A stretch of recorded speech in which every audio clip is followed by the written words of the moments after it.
நாமடா அவங்கடா பாப்போமா ஒய்கட ஒய்கட சாய்ப்போமா கைகட கைகட கோர்ப்போமா ஸ்டாலின் குரல் கேட்போமா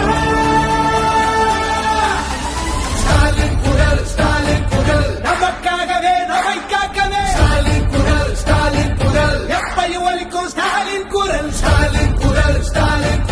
நமக்காகவே நம்மை காக்கவே ஸ்டாலின் குரல் எப்பையும் ஒலிக்கும் ஸ்டாலின் குரல்.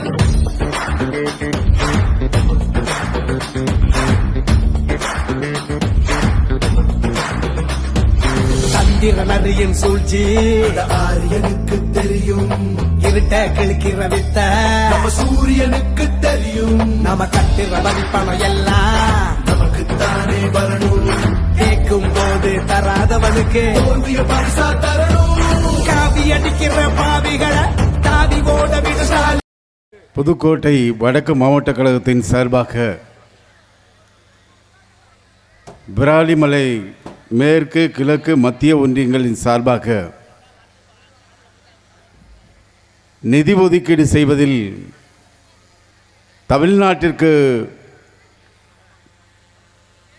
வஞ்சிக்கும் பாசிச மோடி அரசாங்கத்தை கண்டித்து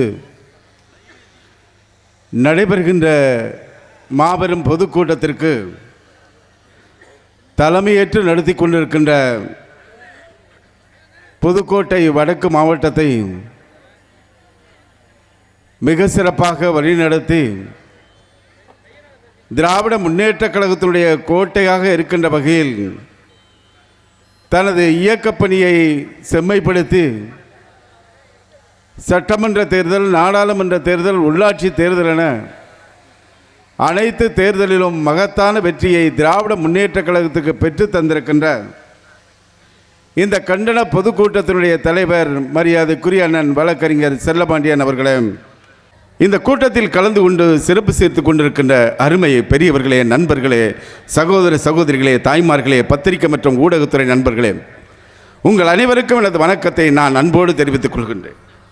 இந்த நாட்டில் நடக்கின்ற பல்வேறு அட்டூழியங்களை, பல்வேறு அநீதிகளை, இந்த மக்களுக்கு இணைக்கப்படுகின்ற கொடுமைகளை எடுத்து சொல்வதற்காக இன்றைக்கு தமிழ்நாடு முழுவதும் எல்லாருக்கும் எல்லாம் என்கின்ற அடிப்படையில் ஆட்சி நடத்தி கொண்டிருக்கின்ற திராவிட மாடல் ஆட்சியுடைய நாயகர் தலைவர் தளபதி அவர்கள் ஒன்றிய பாஜக பாசிச ஆட்சியை எதிர்த்து கண்டன போராட்டங்கள் எதற்காக நடைபெறுகின்றன.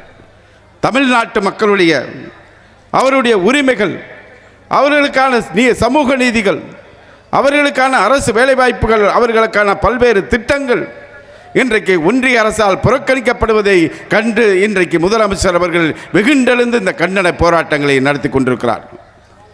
இந்த தேசம் என்பது, இந்திய தேசம் என்பது பல்வேறு மதத்தால், பல்வேறு மொழிகளை சேர்ந்த பல்வேறு பேசக்கூடிய அப்படி வேற்றுமையில் ஒற்றுமை என்கின்ற இந்த தேசத்தில் இன்றைக்கு பாசிச பாஜகவினால், நரேந்திர மோடி ஆட்சினால் இன்றைக்கு மிகப்பெரிய அச்சுறுத்தல், பேராபத்து ஏற்பட்டிருக்கிறது என்பதுதான் நிதர்சனமான உண்மை. 100 நாள் வேலைங்க, வெயிலில் 110 டிகிரி வெயிலில் போயிட்டு இங்கே இருக்கின்ற சகோதரிகள் அவர்கள் கடுமையாக அந்த 100 நாள் வேலைகள் பணிகளை மேற்கொள்வது பார்த்து நாங்கள் தமிழக முதலமைச்சர் நாங்கள்லாம் மிகப்பெரிய இப்படிப்பட்ட சூழல் நமக்கு ஏற்பட்டிருக்கிறது என்பது நாங்கள் வேதனைப்பட்டிருக்கிறோம். அதே சூழ்நிலையில் இப்படிப்பட்ட திட்டங்களை, 100 நாள் வேலை திட்டங்களை உருவாக்கி தந்தது காங்கிரஸ் திராவிட முன்னேற்ற கழகத்தினுடைய ஆட்சி என்ற காரணத்தினால் இன்றைக்கு ஒன்றிய அரசாங்கமானது இந்த 100 நாள் வேலைக்கான பணத்தினை, நிதியினை ஒதுக்கி தருவதற்கு கூட மனதில்லாத ஒரு மனச்சாட்சியற்றவர்களாக இருக்கிறார்கள் என்பதுதான் நமக்கு ஒரு வேதனையான விஷயம். இந்த நிதிநிலை அறிக்கையை பற்றி ஒரு செய்தி தான். இந்த ஆண்டு, கடந்த ஆண்டு பொறுத்த வரைக்கும் ஆந்திராவுக்கு, அவங்க கூட்டணி ஆட்சியை தூக்கி பிடிக்கின்ற ஆந்திராவிற்கு அதிகமான நிதியை அள்ளி கொடுத்தார்கள். இந்த ஆண்டு வருகின்ற சட்டமன்ற தேர்தலை எதிர்நோக்கி பீகாரினுடைய மொத்த வாக்காளர்கள் எண்ணிக்கை 7,60,00,000. இன்றைக்கு நடைபெற்ற டெல்லியினுடைய வாக்காளர்கள் எண்ணிக்கை 3,20,00,000. கிட்டத்தட்ட இந்த 10 கோடி 11 கோடிக்கான ஒரு பட்ஜெட்டை தான் ஒரு ஒன்றிய அரசாங்கம் இன்றைக்கு அறிவித்திருக்கிறது. பாக்கி 130 கோடி மக்களுடைய நிலை என்ன என்பது கேள்விக்குறியாக இருக்கிறது. ஒரு மணி நேரத்தில் 7 திட்டங்களை ஒன்றிய அரசாங்கம் பாஜக ஆட்சி நடந்துகிற நரேந்திர மோடி ஆட்சியில் இந்த நாட்டில் எத்தனையோ நிதி அமைச்சர்கள் இருந்தார்கள். இந்த நாட்டுடைய வளர்ச்சிக்காக டாக்டர் மன்மோகன் சிங் பிரதமராக இருந்த பொழுது இந்த மண்ணில் பிறந்த நமது சிதம்பரம் அவர்கள் நிதியமைச்சராக இருந்து இந்த பொருளாதாரத்தை வீழ்ச்சி அடையாமல் 2008 உலகத்தில் பல நாடுகள் பொருளாதாரம் பல சூழ்நிலை வீழ்ச்சி அடைந்து மக்கள் பல்வேறு இன்னலுக்கு ஆன பொழுது பொருளாதாரம் சரிவில்லாமல் பாதுகாத்தது காங்கிரஸ் திமுக ஆட்சி. ஆனால் இன்றைக்கு பிரதமராக இருக்கின்ற நரேந்திர மோடியில் நிதியமைச்சராக இருக்கின்ற திருமதி நிர்மலா சீதாராமன் மனச்சாட்சியற்றவராக இருக்கிறார். பாஜகவை பொறுத்த வரைக்கும் அவர்கள் அரசியல் செய்வதற்கு திருக்குறளையும் திருவள்ளுவர்களையும் எடுத்துக்கொள்கிறார்களே தவிர, ஆனால் இந்த பட்ஜெட்டில் தமிழ்நாடு என்ற பெயரே இல்லாதவருக்கு அவர்கள் இன்றைக்கு ஒரு பட்ஜெட்டை தாக்கல் கொடுக்கக்கூடிய நிலையை பார்த்து இன்றைக்கு தமிழ்நாட்டிற்கின்ற மக்களும் உலகத்தில் இருக்கின்ற 8 கோடி தமிழர்கள் இன்றைக்கு கொதித்தெழுந்திருக்கிறார்கள். அதனுடைய வெளிப்பாடு தான் இந்த கண்டன கூட்டத்தில் விராலிமலை தொகுதியில் நீங்கள் எல்லாம் பங்கெடுத்திருக்கிறீர்கள். உங்கள் அனைவருக்கும் எனது நெஞ்சார்ந்த நன்றியை நான் தெரிவித்துக் கொள்கிறேன்.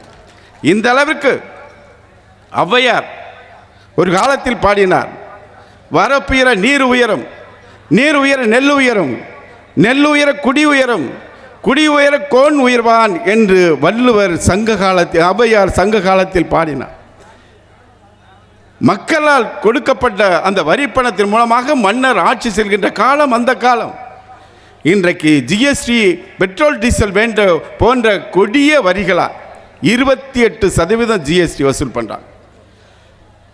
இப்படி வசூல் நம்ம ரத்தத்தை உறிஞ்சு வசூல் செய்யப்படுகின்ற அந்த வரியினை நிதியினை பல லட்சம் கோடி கார்ப்பரேட் முதலாளிகளுக்கு பல லட்சம் கோடிகளை ஒதுக்கீடு செய்து வங்கிகள் மூலமாக தள்ளுபடி செய்கிறார்கள். அவர்கள் கூட்டணி ஆட்சி செய்கின்ற அரசுக்கு செல்கிற அந்த நிதியை ஒதுக்கிறார்கள்.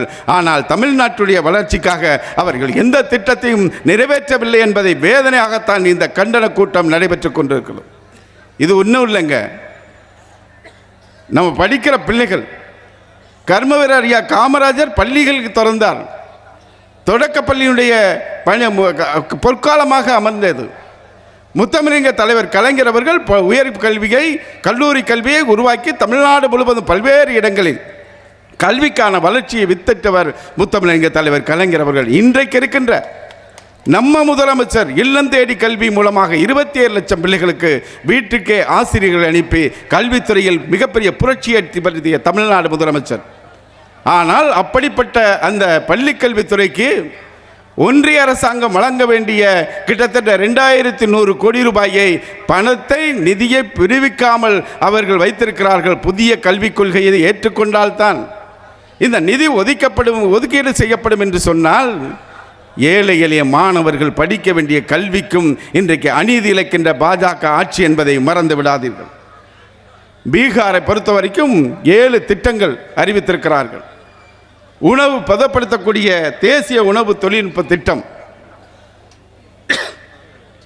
அதே மாதிரி தொழில்முறை மற்றும் மேலாண்மை நிறுவனம், பாட்னா விமான நிலைய விரிவாக்கம், பாட்னாவில் புதிதாக கிரீன்ஃபீல்டு விமான நிலையம், பீகாரில் உள்ள மேற்கு கோசி கால்வாய் திட்டத்திற்கு நிதி உதவி, பாட்னாவில் உள்ள இந்திய தொழில்நுட்ப கழகம் அதனுடைய உட்கட்டமைப்பு வசதிகளை மேம்படுத்துவதற்கான 7 திட்டங்களுக்கு பல ஆயிரம் கோடி ரூபாய் ஒதுக்கீடு செய்கிறார் என்றால் தமிழ்நாட்டு தலைவர் தளபதி அவர்கள் பல நாட்களாக சென்னை மெட்ரோ ரயில்வே திட்டம், கோவை மெட்ரோ ரயில்வே திட்டம், மதுரை மெட்ரோ ரயில்வே திட்டங்களுக்கு நிதி கேட்டு போராடுகிறார். ஆனால் ஒன்றிய அரசாங்கம் இந்த பட்ஜெட்டில் 1 ரூபாய் கூட நிதி ஒதுக்கீடு செய்யவில்லை என்றால் வேதனையை நாம் பொறுத்து கொள்ள முடியுமா? அப்படிப்பட்ட இன்றைக்கு இருக்கின்ற இந்த சூழ்நிலையை எடுத்து சொல்வதற்காகத்தான் இன்றைக்கு இந்த பொதுக்கூட்டம் இந்த இடத்தில் நாம் நடத்தி கொண்டிருக்கிறோம். குறிப்பாக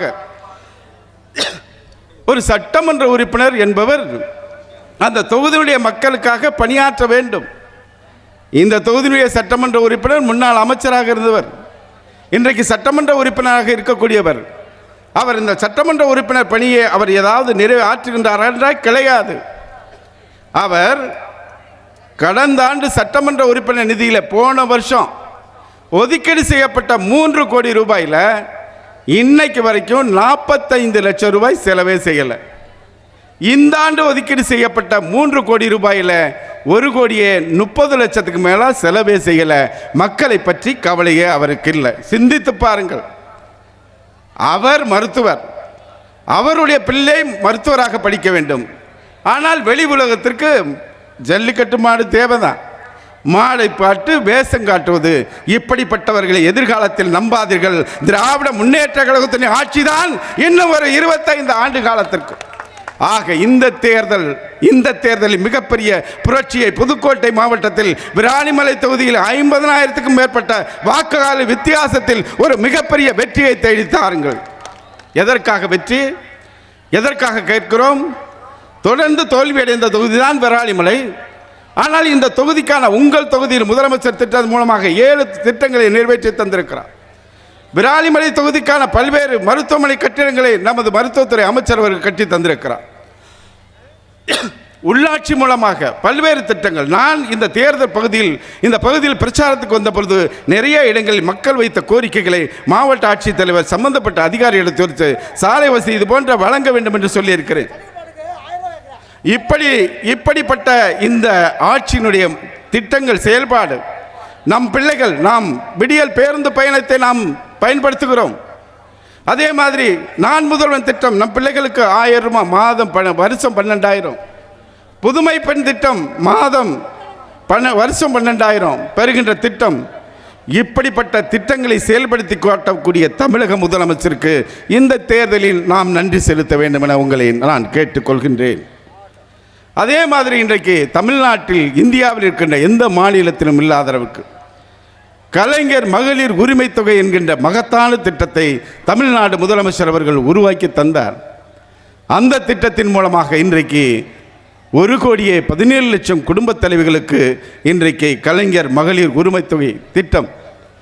அதேபோல் 32 லட்சம் பேருக்கு தமிழ்நாட்டில் முதியோர் உதவித்தொகை, ஓய்வூதிய திட்டங்கள், மாற்றுத்திறனாளிகள் உதவித்தொகை என 32 லட்சம் பேருக்கு 1 கோடியே 49 லட்சம் 1 கோடியே 49 லட்சம் பேருக்கு மாதம் 1000, 1200 வழங்கக்கூடிய ஆட்சி இந்தியாவில் வேற எந்த மாநிலத்திலும் இல்லை. வழங்கி காட்டி சாதனை அளிக்கின்ற முதலமைச்சர் தமிழ்நாடு முதலமைச்சர்.